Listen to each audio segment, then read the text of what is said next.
What's up, everybody? Welcome back to another deck profile here on TCGU University for the card game UniVersus. My name's Tam, and today I'm going to be going over the Goro deck profile that me and my Twitch chat made here for the Soul Calibur DLC Campus Championship. This deck was an absolute blast and is not running your standard Goro mix. It's running something very similar to a deck that Rodney Garland made last year. Just got that new 2020 flavor to it. So with that, let's jump into the profile. All right, so this is Goro. The symbol that we're playing is all, and if none of you have seen one of my UniVersus deck profiles, here is basically what's going on. Here's the elevator pitch. As opposed to taking and telling you what the cards do and just reading them verbatim, I'm going to take and explain why the cards are in the deck and how the interactions work. So what does Goro do? Goro is a 4-hand size character, and so he has to get the most value out of the 4 cards that he gets every turn. He gets to flip a foundation and pick up whatever hand that he wants, and so I call him a board breaker deck. Goro's as good as the cards that you put inside of him for the situations that you need.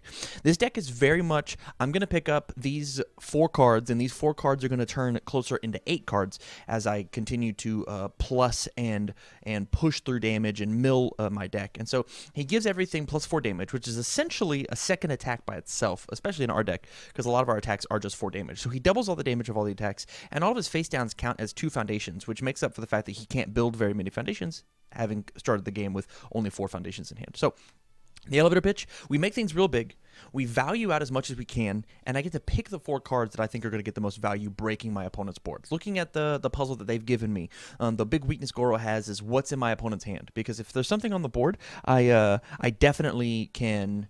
If there's something on the board, I can break it with Goro because I get to see what's going on. So, into the deck. As I said, this is an all deck, not your classic fire or earth deck. And so the main kill card, honestly, is Avipositor Charger. This card is Goro's bread and butter. And I feel like this card is not being played competitively in Goro enough. It says enhance for the rest of this turn. You can play copies of Avipositor Charger from your discard pile as if they were in your hand. And so, with every time that we play an attack, Goro gets to mill 4 cards. And all I have to do if I've got 3 inside of my discard pile is just pick one up, and then I'll enhance on it and then use Goro and then play the other ones from my discard pile. Hey, look, this 1 card just turned into 4 cards. Now I'm a 7-hander. Hey, look at that. and all of these are 2 mid for 8, not including any other buffs that we do just because of Goro, and these 2 cards just feed off of themselves incredibly well. It does have Deadlock Reversal. We'll never use that. They're going to be dead before we hit Deadlock, and it's got EX2 randomly. It definitely stole me a game during the Campus Championship. This card is super, super strong, and I think it might be only playable in 2 decks, and that is Goro, a couple decks. Goro, Devora, and like Zolt at absolute best. So, for Avipositor. The next main kill card, and this card honestly is just not fair, it is Foreshadow Slicer. Foreshadow Slicer is basically just another copy of Avipositor. It works in just a slightly different way. And so the way that Shadow Slicer works is you remove a copy of Shadow Slicer from your hand to add this one back to your hand. So it works the same way as Avipositor. These come out of the discard pile. These get removed from your discard pile in order to play the same copy once again. And so there's a lot of synergy happening with Goro's discard the top 4 for both Avipositor and Shadow Slicer, except Shadow Slicer gets way bigger and it's way faster. It's like a 6 high for 6 base, so it's a 6 high for 10. Hey, this is 40 damage. If my opponent is also playing Goro and they did not have a way to have a card in their hand, if I find Foreshadow Slicer, they die. These 2 cards together make this not a very fair card. It is unbelievably strong, and the fact that it doesn't have a block, we don't necessarily care because we got 40 life. Who cares? Who cares? So the rest of the attack, these are the main 2 bread and butter attacks. The rest of the attacks are all about just like finding value and trying to play out as much as we can. So the next 4 cards that we're playing are just for Nutcracker. Honestly, this is probably the best defensive attack that we have just because this card has Breaker 2 on it, and it just says draw a free card. There's another card that we have in here, which I'll get to, but lets us build a face down foundation so that next turn I've got plus 2 foundations because of Goro static. And this thing gets really, really big. It's a 4 low for 8 inside of Nutcracker, 4 low for 12 inside of Goro, and it has EX3. So let's say that I touched them with a couple of these cards before, or even some of my later attacks. I hit you with 2 Nutcrackers before, and I'll pick up my 3rd Nutcracker. Now it's not a 4 low for 12. It's a 10 low for 12. Yeah, you didn't block that, and it's another 12 damage coming at you. The next attack, very, very strong, is for Mayfa's Assault, it just says pick up the top card of your deck. For anybody who doesn't know, the way that UniVersus works is whenever I take and I discard any number of cards from the top of my deck into my discard pile, I get to pick the order. So I take and I discard the top 4 cards. We'll use these 4 cards as example. I discard the top 4 off of Goro. I can take and change the order before they touch the discard pile and then choose it. And so maybe I did want this Nutcracker on top. Oh, I'll play the Nutcracker, having Mayfa's Assault in my card pool, all enhance, and pick back up my Nutcracker. Really, really strong ability, knowing that like I get to rearrange my discard pile. It's just draw one specific card that I want. So this card is just hella value in our deck. The first form, very irrelevant. It's another low attack for the Nutcracker zone mix-up. Playing Mayfa's Assault, picking up a Nutcracker means that I'm not allowed to block the Mayfa's Assault, which is for 8 damage, because I have to block the Nutcracker, because it's for 12 damage. It's real beefy attacks. Next, I've got 2 one-ofs in the deck. One, Telechoke. It's a throw, which sometimes part of Goro's issue in a non-throw deck, a Goro deck that displays all throws, is late game, my opponent's at 4 life. I can give as much damage as I want, but sometimes I just can't quite kill you if you've got really good blocks. This card just mitigates that. It says check a 6 for plus 6 damage, so it's 10 damage, 14 damage in Goro, and then I can just add a card with a printed control of 6 from my discard pile to my hand, and I'll go ahead and spoil the surprise. We are playing both Big Shot Punch and Judy. They're just too good not to play inside of our main deck. And so this card just sometimes ends them. It also says just pick up a card, right? So if I pick this up, it counts as like essentially a draw 1 off of Goro because I pick up my Punch and Judy. And then Punch and Judy is a draw 7 if I'm able to mill out and find all of them correctly. Some pretty good stuff. The next one of is 1 Crawler. This card is really good because another way to beat Goro is to just push him in a deadlock. And there's no real deadlock threats inside of this deck. Sans Crawler. Crawler says deadlock enhance, attacks with printed 4 damage do not count towards progressive difficulty for the rest of the turn. So I can take in, I can pick up Crawler, pick up 1 Ovipositor, pick up Shadow Slicer, and then from here Crawler into Ovipositor, into Ovipositor, into Ovipositor, into Ovipositor, and all of these count as 4s into Shadow Slicer and have the other 3 Shadow Slicers in my discard pile, and then play the Shadow Slicer on 4s. And so since we're in deadlock, I've got enough face down foundations that there's no way, even if I checked all 2s on every card, I can't lose because my opponent's in deadlock. I play the Crawler and then we're playing all of these on 4s because Crawler doesn't count, and then so on and so forth. And so like playing, I don't know, all of these as being able to play all of these on 4s and not have them count towards progressive is just a beating, and it all starts with Crawler. It also says that my opponent can't breaker me, which sometimes is very, very relevant. It might just be the thing that clutches out the game. I know in the Goro matchup, somebody tried to breaker this deck, breaker 2 twice inside of a turn, and it just didn't work, and they got killed for it.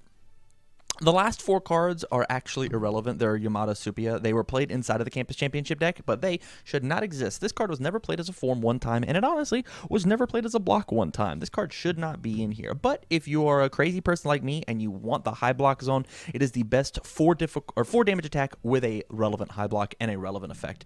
Sometimes this can be a 6 mid for 10.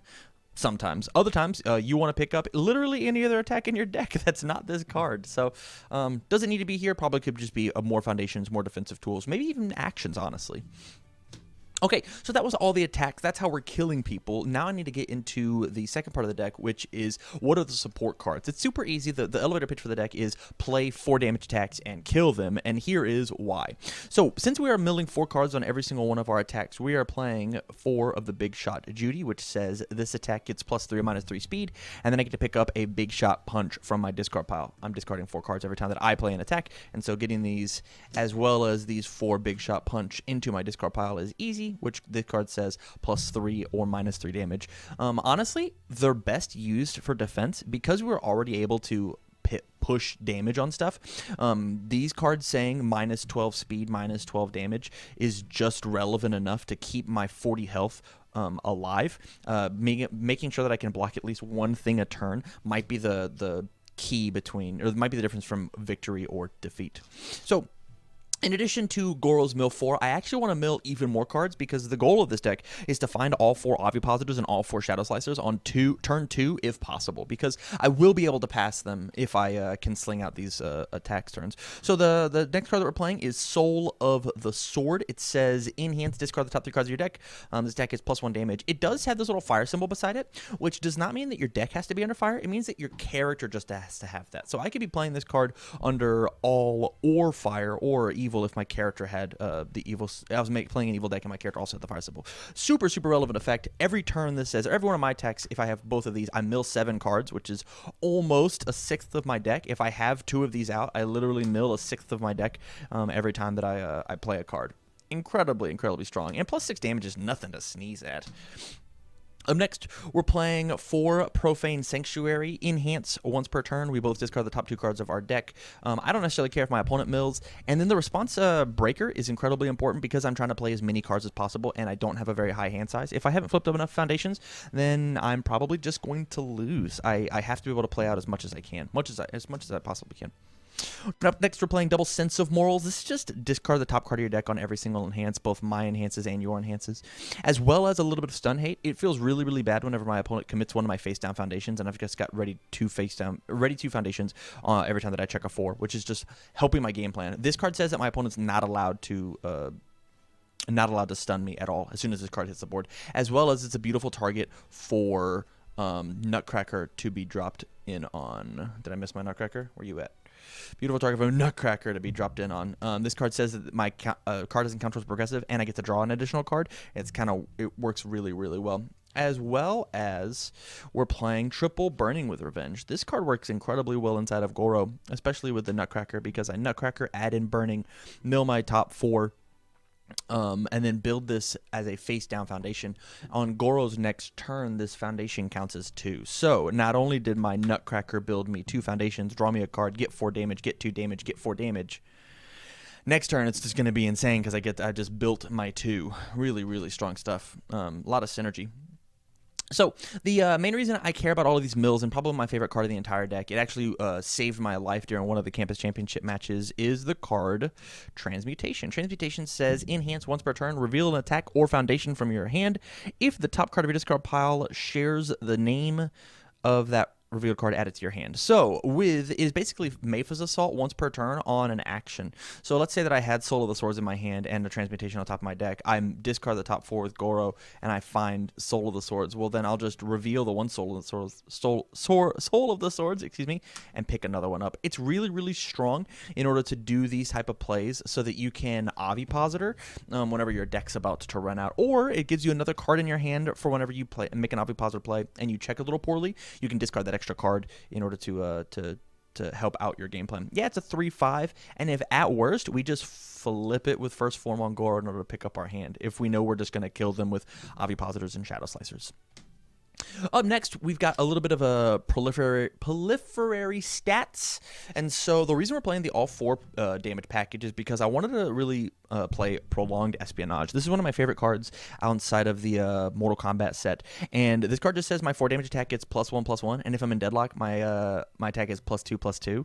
And so what this says is if my opponent does go to 11 and I've got even one of these out, all of my attacks get +3/+7 off of Goro, which says that they're just going to die because giving a Shadow Slicer +3/+7 and then it's +2/+2, having a +5/+9 Shadow Slicer coming at you 4 times is just going to kill everybody. There's not a single deck in the game that can survive this once they've hit deadlock. I really, really like this. Does this deck need this card? No. Is this card really cool? Yes. Extra stats, we've got 4 English Aristocrat. This deck is not very good at blocking, and so being able to give something 3 speed on a poke turn and then gain your 3 life back up is really strong, as well as it combos with Orphan Alchemist, which we'll get to in just 1 second, in order to stretch this 40 life as much as we can. Having a 40 life character that can gain life is incredibly, incredibly strong. And people that are not playing this package inside of these big lifed characters that want to play throws and pokes, really, really reevaluate the value of this card. +3 speed's a bunch on a character that says +4 damage. And then lastly, we've got a worthy vessel for our stats. It says pay 1 of my 40 life. This attack gets +2 or -2 damage. +2 damage is really good, especially whenever we just pay the once per turn and then flip it to remove one of my opponent's discard pile cards from the discard pile. I now just gained a foundation because of Goro's static. So just a really good card. It's a great spam, so I can build out 4 cards on my turn 1 and then try and kill them on turn 2. The next section of this deck is called Defense, or Please Don't Hit Me Anymore.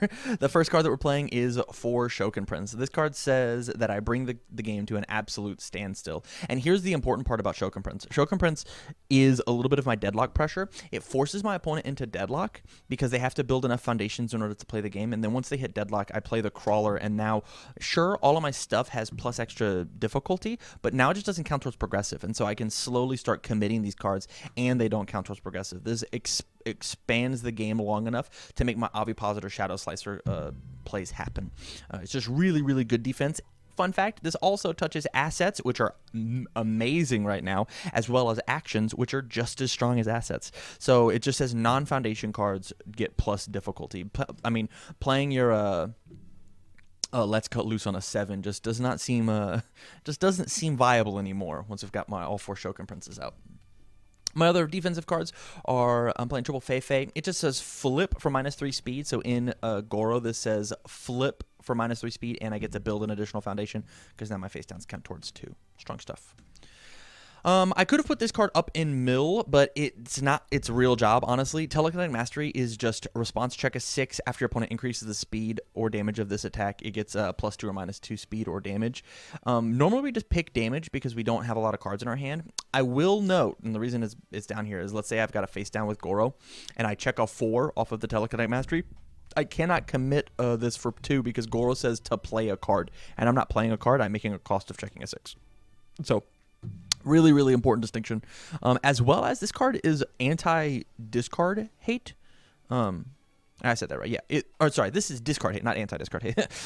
This card says if I get discarded, and my hand is a very precious resource, I only have 4 cards. If I get cards discarded, I get to commit one of their foundations and draw a random card. It might be the thing that wins the game, as well as it is a flip cost, so I just built a foundation in order to do so. I'm just going to kill you with it. My last defensive piece is Orphaned Alchemist. This card does 2 things. This card really pushes my last attack. One of the safest things that I can do as Goro, my last attack, and I know it's my last attack of the turn, is to flip the Orphaned Alchemist. It gives me an additional resource, as well as it reveals the top card of my deck, so I'll know if it's a good check or not. As well as, one of the ways is to beat Goro, and you can see it on the card itself, is just to drop Fatality on him a couple of times. Removing my Ovipositors or removing my Shadow Slicers is the quickest way to run me out of gas. And so this card honestly should be probably popped up to a 4 of, just to make sure that I don't get Fatality'd on turn 1 or game 1 and just lose because of it. And then my last card in the deck, it's a little extra card. It doesn't necessarily need to be in here. Is One True Identity. Form Commit, checks play attacks, get +1 for the rest of the turn. Because I'm playing Shadow Slicers, because I'm playing Ovipositors a whole bunch, this just says, hey, the further my chain goes, the cheaper my stuff gets. This plus Crawler and Deadlocks means that I'm going to pass every card no matter what. Even if I check the 2s, I'm still just gonna kill you. And the cool thing about Goro, the reason it's a 1 of and not more, because I think this card should be more if you're going to play it. I think this card is like either a 3 or a none, is with Goro. I just get to pick it up whenever I want. Like, picking up this card and 3 Shokin Princes is like the nuttiest play you could possibly do. It's really, really strong. All right, so that was my all Goro deck that I made with my Twitch chat last week for the Soul Calibur DLC Campus Championship. If you like the deck, make sure you check it out on the inside of the matches that it played. Yeah, there'll be a playlist out here on the channel later. So with that, if you like the content, please go out to patreon.com/TCGUniversity and subscribe out there. Or just subscribe to the channel. Let us know in the comments whether you like the deck, whether you don't like the deck. What would you change? What would you not change? So, for all of us here at TCGU, thank you very much for watching, and stay learned.